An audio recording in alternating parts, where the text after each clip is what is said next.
نحمده ونصلي على رسوله الكريم اما بعد فاعوذ بالله من الشيطان الرجيم بسم الله الرحمن الرحيم رب اشرح لي صدري ويسر لي امري واحلل عقدة من لساني يفقهوا قولي.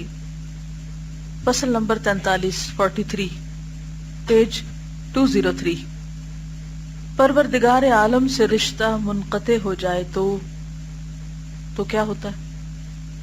اگر رب العالمین سے ہی تعلق نہ ہو، جس نے ہمیں پیدا کیا، جو ہمیں رزق دیتا ہے، جس کی طرف ہمیں لوٹ کر جانا ہے، اگر ہم اسی کو بھولے ہوئے ہیں، اسی سے دور ہیں، اس کی طرف کوئی رغبت نہیں، اس سے محبت نہیں، تو پھر زندگی میں کیا خیر اور بھلائی ہو سکتی؟ انسان نے کیا پایا؟ تو کیا ملا؟ کیا حاصل ہوا؟ اگر پوری دنیا بھی ہماری ہو جائے اور دنیا کا مالک ہمارا نہیں، پوری دنیا کی محبت دل میں سمائی ہوئی ہے اور ان سب چیزوں کے خالق اور مالک کی محبت دل میں نہیں، تو کیا یہ نفع کا سودا ہے؟ ہرگز بھی نہیں. تو ایسا کب ہوتا ہے کہ رب العالمین سے رشتہ کٹ جائے؟ جب انسان گناہ کرتا ہے، اس کو مستقل طور پہ ناراض کرتا ہے، اس کی نافرمانی کرتا ہے. معاصی کی ایک بڑی سزا یہ بھی ہے کہ بندے اور پروردگار عالم کا رشتہ گناہوں کی وجہ سے ٹوٹ جاتا ہے، اور جب یہ رشتہ ٹوٹ جاتا ہے تو خیر و فلاح کے تمام اسباب اور ذرائع اس سے منقطع ہو جاتے ہیں، کیونکہ ساری خیر و فلاح کس کے ہاتھ میں ہے؟ تمام اسباب کا مالک کون ہے؟ اللہ. اور اگر اللہ سے رشتہ کمزور ہے تو پھر اس کے ہاتھ میں جو خیر و بھلائی ہے اس کے آنے میں بھی رکاوٹ ہوگی.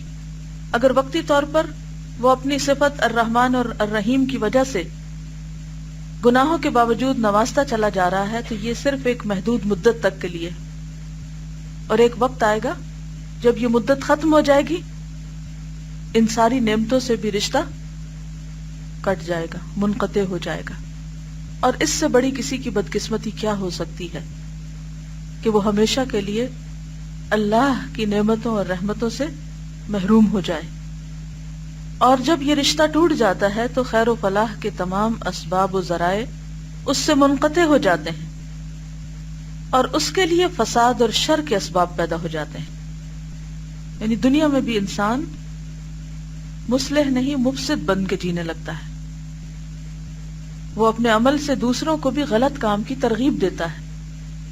یہ بالکل واضح ہے کہ جس کے لیے خیر و فلاح کے دروازے بند ہو جائیں، تصور میں لائیے کہ آپ کہیں جا رہے ہیں اور آپ کو یہ پتہ ہے کہ یہ جو عمارت ہے یا جو بلڈنگ ہے اس کے اندر بے شمار خزانے اور اس کا دروازہ کھلا ہوا ہے، لیکن آپ اس سے غفلت برتتے ہیں اور اس کے پاس سے گزر جاتے ہیں. یا پھر یہ کہ اس تک پہنچنے سے پہلے وہ دروازہ آپ پہ بند ہو جاتا ہے. کبھی آپ کے ساتھ ایسا ہوا کہ آپ کی فلائٹ مس ہو گئی ہو، آپ جہاز سے لیٹ ہو گئے ہوں، یا چیک ان کاؤنٹر بند ہو گیا ہو، اور جہاں آپ کو جانا ہو وہ جگہ آپ کی بہت ہی پسندیدہ اور بہت شوق ہو آپ کو وہاں جانے کا، تو اس وقت آپ کی کیفیت کیا ہو سکتی؟ روزمرہ کی زندگی میں بھی آپ نے ایک مشاہدہ کیا ہوگا کہ آپ کہیں جا رہے ہیں، جانے کی بھی جلدی ہے اور رش ہے، سڑکوں پر ایک لمبی لائن ہے اور گاڑیاں گزرتی چلی جا رہی ہیں کہ اچانک جب آپ پہنچتے ہیں تو اشارہ بند ہو جاتا ہے. پھر کیسا لگتا ہے؟ تکلیف ہوتی، لیکن وہ اشارہ تو تھوڑی دیر کے بعد کھل جاتا ہے. اسی طرح اللہ تعالیٰ کی رحمت صبح شام دن اور رات برستی، وہ بندوں کو پکارتا ہے کہ آؤ پلٹ آؤ، توبہ کر لو، گناہ چھوڑ دو، غلط کام چھوڑ دو. لیکن انسان جب نہیں چھوڑتا اور کثرت سے گناہ کرتا چلا جاتا ہے تو اس پر خیر و بھلائی کے دروازے پھر بند ہو جاتے ہیں، اور صلاح و نجات کے اسباب اور ذرائع منقطع ہو جائیں، اور اپنے مالک اور پروردگار سے، اپنے مولا اور آقا سے اس کا رشتہ کٹ جائے. اور ایسے مالک پروردگار اور مولا سے جس سے بندہ ایک لمحے کے لیے بھی مستغنی نہیں ہو سکتا، یعنی اس سے دوری تو ایک لمحے کے لیے بھی برداشت نہیں ہو سکتی، جس کے بغیر بندے کو چارہ نہیں، جس کے رشتے کا کوئی بدل ممکن نہیں، کیونکہ اس جیسا کوئی اور ہے ہی نہیں. اس ذات سے رشتہ توڑنے کے بعد بندے کو کون سی فلاح و نجات میسر آ سکتی، اور وہ کون سی امیدیں اور کس سے امیدیں قائم کر سکتا ہے، اور کون سی خوشگوار زندگی اسے حاصل ہو سکتی۔ اس رشتے کے ٹوٹنے کے بعد فساد اور شر کے وہ تمام اسباب اور ذرائع اس سے وابستہ ہو جاتے ہیں جو بندے کو اس کے دشمنوں کے پھندوں میں جکڑ دیتے ہیں۔ اس پر دشمن کی حکومت قائم ہو جاتی اور اسے اپنے حقیقی مولا کی اطاعت سے دور پھینک دیتے ہیں۔ ایسا کب ہوتا ہے کہ انسان آہستہ آہستہ نیکی سے دور ہوتے ہوتے حتیٰ کہ گناہوں میں جا پڑتا ہے، نفل چھٹتے ہیں، سنتیں چھٹتی ہیں، پھر فرض بھی چھٹنے لگتے ہیں، نمازوں میں تاخیر ہوتے ہوتے ایسی بے حسی طاری ہوتی ہے کہ احساس بھی نہیں ہوتا کہ کوئی جرم کر رہے ہیں۔ یہ وہ وقت ہوتا ہے کہ جب انسان اللہ کی رحمت سے دور شیطان کے چنگل میں پھنس چکا ہوتا ہے اور اس کو تھپکیاں مار مار کے سلا دیتا ہے کہ اسے احساس بھی نہیں رہتا۔ کون سمجھ سکتا ہے کہ پروردگار عالم سے رشتہ کٹ جانے اور اللہ کے دشمنوں سے رشتہ وابستہ ہونے کے بعد کس کس قسم کے آلام اور مصائب اور کس کس قسم کے عذاب اس کے لیے مقدر ہیں۔ پھر انسان یہ بھول جاتا ہے کہ جو جرم وہ کر رہا ہے اس کے نتیجے میں کتنی بڑی مصیبت آ سکتی ہے اس پر۔ بعض سلف صالحین کا قول ہے کہ وہ بندے کو اللہ سبحانہ وتعالی اور شیطان کے درمیان لیٹا ہوا پاتے، یعنی اللہ اور شیطان کے درمیان ہے کون؟ بندہ۔ اگر اللہ تعالیٰ اس بندے سے اعراض کرتا ہے، منہ موڑ لیتا ہے، تو شیطان اس پر مسلط ہو جاتا ہے۔ اور ایسا کب ہوتا ہے؟ جب بندہ اللہ سے منہ موڑتا ہے، کیونکہ اللہ کا وعدہ ہے نا فاذکرونی اذکرکم، لیکن جب نسوا اللہ فنسیہم، انہوں نے اللہ کو بلا دیا تو اللہ نے ان کو فراموش کر دیا۔ من اعرض عن ذکری فإن له معیشۃ ضنکا ونحشرہ یوم القیامۃ اعمی۔ اور دنیا میں بھی من یعش عن ذکر الرحمن نقیض له شیطانا فہو له قرین، جو رحمان کے ذکر سے غفلت برتتا ہے ہم اس پر شیطان مسلط کر دیتے ہیں، پھر وہ اس کا دوست بن جاتا ہے۔ اللہ تعالیٰ اس سے محبت کرتا ہے اور بندے پر اس کی نگرانی رہتی ہے تو شیطان اس پر کسی طرح قابو نہیں پا سکتا۔ ان عبادی لیس لک علیہم سلطان۔ اور ایسا کب ہوتا ہے؟ جب بندہ اللہ کی طرف راغب ہوتا ہے۔ چنانچہ اللہ تعالیٰ کا ارشاد ہے سورۃ الکہف آیت 50، جب ہم نے فرشتوں کو حکم دیا کہ آدم کے آگے سجدہ کرو تو ابلیس کے سوا سبھی نے سجدہ کیا۔ یہ جنات کی قسم میں سے تھا، اپنے پروردگار کے حکم سے نکل بھاگا۔ تو لوگو، کیا ہمیں چھوڑ کر ابلیس اور اس کی نسل کو تم اپنا دوست بناتے ہو؟ یعنی اللہ کو چھوڑ کر اس کے دشمن کو اپنا دوست بناتے ہو، اللہ کے ذکر سے منہ موڑ کر، ہدایت سے منہ موڑ کر، حالانکہ وہ تمہارے قدیمی یعنی پرانے دشمن ہیں۔ ظالموں کے حق میں یہ بدلہ بہت ہی برا ہے، یعنی انہوں نے بدترین چیز کا انتخاب کیا ہے۔ حق سبحانہ و تعالی اس آیت میں اپنے بندوں کو خطاب فرماتا ہے کہ تمہارے دادا آدم کو میں نے کرامت، عزت اور بزرگی بخشی، دوسروں کے مقابلے میں اس کی قدر و منزلت کو اونچا کیا، جب فرشتوں کو کہا کہ سجدہ کرو آدم کو، اور اسے اس قدر فضیلت اور برتری عطا کی کہ اپنے فرشتوں کو میں نے حکم دیا کہ آدم کی تکریم اور عزت کرو، اس کے سامنے تم تکریمی سجدہ بجا لاؤ۔ فرشتوں نے میرے حکم کی تعمیل کی، لیکن میرے اور آدم کے دشمن کون؟ شیطان نے میرا حکم نہیں مانا، میری مخالفت کی، میری اطاعت سے روگردانی کی۔ اے بندو، پھر کیا تمہیں یہ زیب دیتا ہے کہ میرے اور اپنے دشمن اور اس دشمن کی ذریات کو اپنا دوست اور مددگار بناؤ اور مجھے چھوڑ دو؟ یعنی میں نے تمہیں عزت دی تھی، ایک مقام دیا تھا، اور تم نے مجھے کو چھوڑ دیا۔ تو محروم کون ہے؟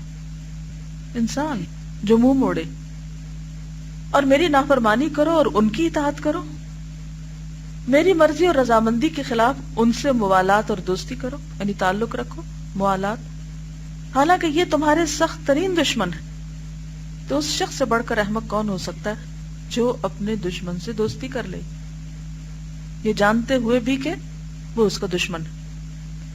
پھر ایسا شخص بچ سکتا ہے نقصان سے؟ ہرگز بھی نہیں. تم میرے دشمنوں سے رشتہ قائم کر رہے ہو، حالانکہ میں نے تمہیں حکم دیا کہ تم میرے دشمنوں کو اپنا دشمن سمجھو. جیسے قرآن مجید میں آتا نا کہ شیطان کو اپنا دشمن سمجھو، فاتخذوہ عدوا. ظاہر ہے کہ بادشاہ کے دشمنوں سے جو شخص دوستی رکھتا ہے، بادشاہ کے دشمن سے جو شخص دوستی رکھتا ہے وہ بھی بادشاہ کا دشمن ہے.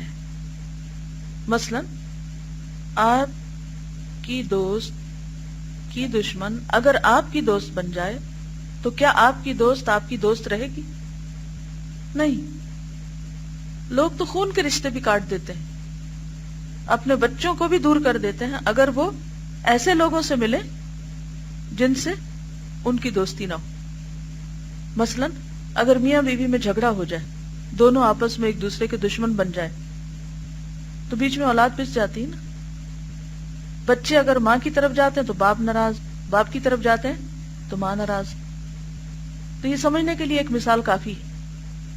اسی طرح جو شخص شیطان سے دوستی کر لیتا ہے وہ کبھی اللہ کا دوست ہو نہیں سکتا، اور کبھی اللہ کی دوستی اس کو میسر آ نہیں سکتی. یہ امپاسبل ہے. لہذا ہمیں چیک کرنا ہوگا کہ ہماری دوستی کس سے ہے. ظاہر ہے کہ بادشاہ کے دشمنوں سے جو شخص دوستی رکھتا ہے وہ بھی بادشاہ کا دشمن ہے، اور ویسا ہی دشمن جیسا کہ پہلا دشمن ہوتا ہے. محبت، اطاعت اور فرما برداری کی تکمیل تو جب ہی ہوتی ہے. محبت، اطاعت اور فرما برداری، ہم سب دعویٰ کرتے ہیں نا اللہ سے محبت ہے، ہم اس کی بات مانتے ہیں، تو اس کی تکمیل جب ہی ہو سکتی ہے جب اپنے اور مولا کے دشمنوں کو بھی اپنا دشمن سمجھے. یعنی اس کو انسان دشمن سمجھے جو اللہ کا دشمن ہے، اس سے محبت نہ کرے، اور مولا کے دوستوں سے محبت اور دوستی رکھے. یعنی جو لوگ اللہ سے محبت رکھتے ہیں ان سے وہ بھی محبت رکھے. اور اگر وہ ایسا نہیں کرتا تو بیچ میں کون ہے؟ شیطان. تو جو سچا مومن ہوتا ہے یہ اس کے اخلاق میں ہوتی ہے بات کہ وہ ان لوگوں سے بھی محبت کرتا ہے جو اللہ سے محبت کرتے ہیں، خواہ وہ ماضی سے تعلق رکھتے ہوں یا حال سے. تو ہم سب کو اس بنا پر اپنی دوستیوں اور دشمنیوں کو بھی پرکھنا ہے کہ ہم کس سے محبت رکھتے ہیں اور کس سے دشمنی رکھتے ہیں. اگر اللہ کے دشمنوں سے ہماری محبت ہے یا ہم ان سے بڑے مروب ہیں تو پھر ہمیں اپنے دلوں کا جائزہ لینا ہوگا. انسانی ہمدردی اور خیر خواہی الگ ہے، اپنی جگہ ہے، لیکن مروبیت الگ ہے. یہ دو مختلف چیزیں. کسی بھی انسان سے خواہ وہ کتنا ہی برا کیوں نہ ہو، اس سے خیر خواہی تو کی جا سکتی ہے کہ اس کو اس مصیبت کے چنگل سے نکالنے میں مدد دی جائے جسے مبتلا ہے، لیکن اس سے دوستی نہیں ہو سکتی، اس سے مروبیت نہیں ہو سکتی، اس کو اپریشیٹ نہیں کیا جا سکتا. لیکن ہم عام طور پر ان دو چیزوں کا فرق نہیں سمجھتے. جب ہم دشمنی رکھتے ہیں تو خیر خواہی بھی چھوڑ دیتے ہیں. نبی صلی اللہ علیہ وسلم کی سنت کیا ہے کہ دین کے دشمنوں کے ساتھ خیر خواہی رکھی، ان سے متاثر اور مروب نہیں ہوئے، لیکن ان کی بھی خیر خواہی کی، ان کی ہدایت کے لیے بھی تڑپتے رہے. آج ہم چونکہ انتہا پسند ہو گئے، یا تو ایک ایکسٹریم کیا ہے، ایک گروہ کیا ہے کہ جو اللہ کے دشمنوں سے بھی دوستی رکھتا ہے، اور دوسرا کیا ہے کہ جو ان سے دشمنی رکھتا ہے لیکن ان کی خیر خواہی نہیں رکھتا. تو جب تک کسی کی خیر خواہی دل میں نہ ہو اس کی ہدایت کے لیے نہ دعا کی جا سکتی اور نہ ہی کوشش. یہی وجہ ہے کہ آج مسلمان بہت سی قوموں کے دشمن تو بنے ہوئے ہیں، ان کی خیر خواہ نہیں ہے، اور انہیں اپنی دنیا کی خاطر ان کو وہ پیغام نہیں پہنچا رہے جو اللہ نے ان کے ذمہ ڈالا ہے. کیونکہ دین کا پیغام پہنچایا جا ہی نہیں سکتا، کسی کی اصلاح کی جا ہی نہیں سکتی جب تک اس کے لیے دل میں درد اور تڑپ نہ ہو. کیونکہ ہر تار جگر رکھنے والے کے لیے ہمارا رویہ کیا ہونا چاہیے؟ خیر خواہی کا، خواہ وہ کوئی جانور ہو خواہ وہ کوئی. اسی لیے جانوروں کو بھی چاہے وہ موذی کیوں نہ ہو انہیں جلانے سے منع کیا گیا، انہیں اذیتیں دینے سے منع کیا گیا. چاہے کسی جانور کو ذبح کرنا ہو یا کسی کو مارنا ہو، اذیت دینے کا حق نہیں ہے. اسی طرح انسان اور دیگر مخلوق. یہ بھی اس وقت ہے کہ بادشاہ کا دشمن تمہارا دشمن نہ ہو، لیکن وہ حقیقی معنوں میں تمہارا بھی سخت ترین دشمن ہے. تمہارے اور اس کے درمیان بکری اور بھیڑیے کی عداوت اور دشمنی سے زیادہ عداوت ہے، تو پھر تم اسی سے دوستی کا رشتہ کیسے قائم کر سکتے ہو؟ عقل مند آدمی کے لیے کس طرح یہ سزاوار ہے، یعنی جائز ہے کہ وہ اپنے اور اپنے مولا کے دشمنوں سے دوستی کا رشتہ جوڑے، خصوصاً جب کہ وہ ایسا مولا اور ایسا مددگار ہے کہ حقیقی معنی میں اس کے سوا کوئی مولا اور مددگار ہے ہی نہیں. خدا قدوس نے اس دشمن سے موالات اور دوستی رکھنے کو نہایت ہی برا بتلایا ہے اور صاف صاف فرما دیا ہے وَهُمْ لَكُمْ عَدُوٌّ، یہ تمہارے سخت ترین دشمن ہے. اور پھر اس موالات یعنی تعلق کو ویسا ہی برا قرار دیا ہے جیسا کہ اس دشمن کو برا قرار دیا ہے. اللہ تعالیٰ فرماتا ہے فَفَسَقَ عَنْ أَمْرِ رَبِّهِ، ابلیس نے اپنے پروردگار کے حکم کی نافرمانی کی. ان دو بیانات سے یہ بات واضح ہو گئی کہ شیطان پروردگار عالم کا دشمن ہے اور ہمارا بھی دشمن. ان میں سے ہر دشمنی کا تقاضا یہ ہے کہ اس سے سخت ترین عداوت اور دشمنی رکھی جائے. بس بتلائیے کہ شیطان سے یہ موالات اور دوستی کیسی، اور یہ کہاں کی عقل مندی ہے کہ خیر و فلاح کو شر اور برائی کے عوض فروخت کر دیا جائے. یقین کیجئے کہ یہ ظلم بہت بڑا ظلم ہے اور ظلم کرنے والوں کا بدلہ بہت ہی سخت اور برا ہے. اللہ تعالیٰ کے اس ارشاد میں ایک لطیف قسم کا یہ عتابی خطاب بھی ہے کہ شیطان میرا دشمن ہے اس لیے کہ تمہارے دادا آدم علیہ السلام کو اس نے سجدہ نہیں کیا، میرے حکم کو اس نے ٹھکرا دیا. میرے دوست فرشتوں نے میرے حکم کو مانتے ہوئے آدم کو سجدہ کیا، تو شیطان سے میری دشمنی صرف تمہاری ہی وجہ سے ہے. اور اب اس عداوت اور دشمنی کا یہ نتیجہ کہ تم اس سے مصالحت اور دوستی کا رشتہ جوڑ رہے ہو. اچھا آپ دیکھیں کہ ہم میں سے کوئی یہ تو نہیں کہتا کہ ہم شیطان کی عبادت کرتے ہیں، اطاعت کرتے ہیں یا دوستی رکھتے ہیں، لیکن کیسے پتہ چلے گا کہ ہم اس سے دوستی رکھتے ہیں یا نہیں رکھتے، یا اس سے ہمارا کوئی تعلق ہے یا نہیں؟ کوئی کرائیٹیریا ہے، کوئی میزان ہے؟ جی ہاں، جب اللہ کی نافرمانی کرتے ہیں تو اس کا مطلب یہ ہے کہ ہم شیطان کی فرما برداری کر رہے ہیں، کہ دو میں سے ایک کی فرما برداری ہو سکتی، دونوں کی اکٹھی نہیں. جی اور ہمارے عمل سے ہاں اپنے آپ کو چیک کریں کہ جیسے نماز کا وقت آتا ہے تو پھر ہماری حالت کیا ہوتی ہے. اسی طرح کوئی بھی نیکی کے کام کا وقت آتا ہے، کسی بھی نیکی کے کام کا جب وقت آتا ہے تو ہماری کیفیت کیا ہوتی ہے، خواہ نماز پڑھنا ہو یا صدقہ خیرات کرنا ہو. کیونکہ منافقین کی صفت کیا بتائی گئی کہ نماز پڑھتے وقت سستی کرتے ہیں، بار بار انہیں اٹھانا پڑتا ہے، جگانا پڑتا ہے، کہنا پڑتا ہے، تاخیر کر کے آتے ہیں. کوئی آپ میں سے تو کوئی ایسا نہیں کرتا، فجر کی نماز کے لیے وقت پہ اٹھ جاتے ہیں، ایک سے دوسری دفعہ تو نہیں کسی کو جگانا پڑتا، خود الارم لگاتے ہیں. یہ کرائیٹیریا ہے، یہ یاد رکھیے. اور جب اللہ کے راستے میں خرچ کرتے ہیں تو منافقین کیا کرتے ہیں؟ وَلَا يُنْفِقُونَ إِلَّا وَهُمْ كَارِهُونَ، بڑی کراہت سے، مجبوری سے اور بہت بیزاری کے ساتھ خرچ کرتے ہیں کہ ہمیں کیوں خرچ کرنا پڑ رہا ہے، ہمیں کیوں دینا پڑ رہا ہے. ان کا دل گھٹتا ہے نیکی کے کاموں میں خرچ کرتے ہوئے. اور جی ہاں یہ بھی دیکھیے کہ ہمارا دلی تعلق کن لوگوں کے ساتھ، ہماری محبتیں کن لوگوں کے ساتھ، اللہ کے فرما برداروں کے ساتھ یا اللہ کے نافرمانوں کے ساتھ. یہ بھی ایک معیار ہے. اور کیا معیار ہے؟ گڈ.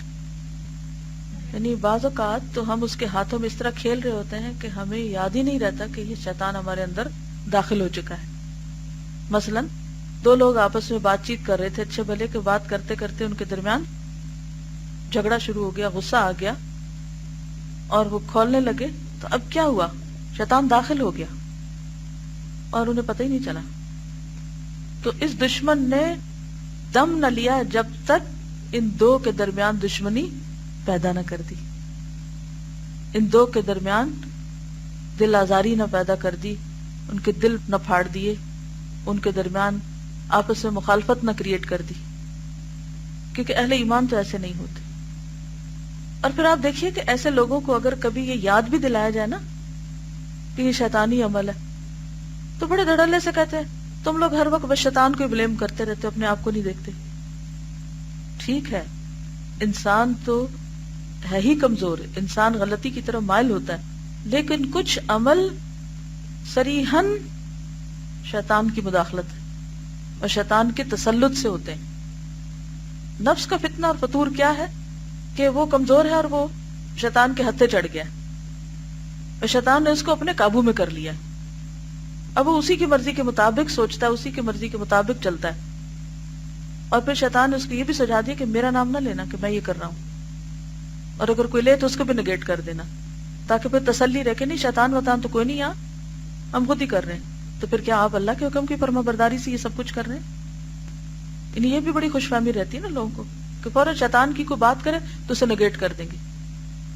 تو جب ہم مانے ہی نہ کہ دشمن ہمارے پیچھے ہے یا ہم دشمن کے قابو میں آئے ہوئے تو کون چھڑائے گا ہمیں اس سے؟ ہم نکلیں گے کیسے اس سے؟ ایک موقع پر حضرت ابو بکر کو جب ایک شخص برا بھلا کہہ رہا تھا اور آپ صلی اللہ علیہ وسلم مسکرا رہے تھے، لیکن جب ابو بکر نے جواب دیا تو آپ نے کیا کیا اور کیا کہا تھا؟ ساتھ چلے گئے تو کیا کہا تھا؟ ہاں، یعنی پہلے فرشتہ تمہاری طرف سے جواب دے رہا تھا اور اب شیطان آ گیا، اور جہاں شیطان آ جائے وہاں میں نہیں رہتا۔ کتنی بار ایسا ہوتا ہے کہ ہماری مجلسوں میں، ہماری گفتگو میں، ہمارے تعلقات میں شیطان خوب رول پلے کر رہا ہوتا ہے، لیکن ہم مانتے بھی نہیں کہ شیطان آیا ہوا ہے، اور ہمیں اللہ کی پناہ میں جانے کی ضرورت ہے، کیونکہ وہ اسی وقت بھاگتا ہے کہ جب انسان اللہ کا ذکر کرتا ہے اور اللہ کی طرف رجوع کرتا ہے، اللہ سے مدد مانگتا ہے۔ اب دیکھیے کہ ایسی جب کوئی چیز ہوتی ہے نا تو ہم دنوں اپنے دل میں بغض بھرے رکھتے ہیں، بوجھ اٹھائے رکھتے ہیں، نکالتے نہیں اس کو، اور اس بوجھ کی وجہ سے ہم بہت سی نیکی اور خیر سے بھی محروم ہو جاتے ہیں۔ ایسے موقع پہ کیا کرنا چاہیے کہ جب تک وہ بوجھ ہو ہر روز 2 نفل پڑھے اور کہ یا اللہ اس بوجھ کو نکال، اس کیفیت کو میرے اندر سے دور کر۔ اور آپ دیکھیں یہ اتنا کارگر نسخہ ہے کیونکہ میں نے ذاتی طور پہ تجربہ کیا ہوا کہ جب کوئی ہرٹ ہوتی ہے، جب کوئی تکلیف ہوتی ہے، جب کوئی پریشانی ہوتی ہے تو میں سب چھوڑ کر اللہ کی طرف رجوع کرتی ہوں کہ یا اللہ دل صرف تیرے ہاتھ میں ہے، تو میرے دل کی اصلاح کر دے۔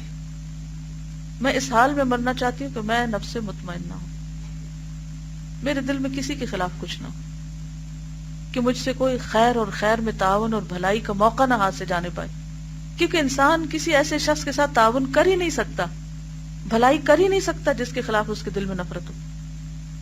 تو بعض اوقات ہمارا ہی کوئی دشمن ہمارے سامنے کھڑا ہو سکتا ہے جسے ہماری ضرورت ہو اور ہم اپنا ہاتھ روک لیں، کیوں؟ اس کے ساتھ نہیں میں کر سکتا یہ خیر، اس نے میرے ساتھ یہ برا کیا تھا۔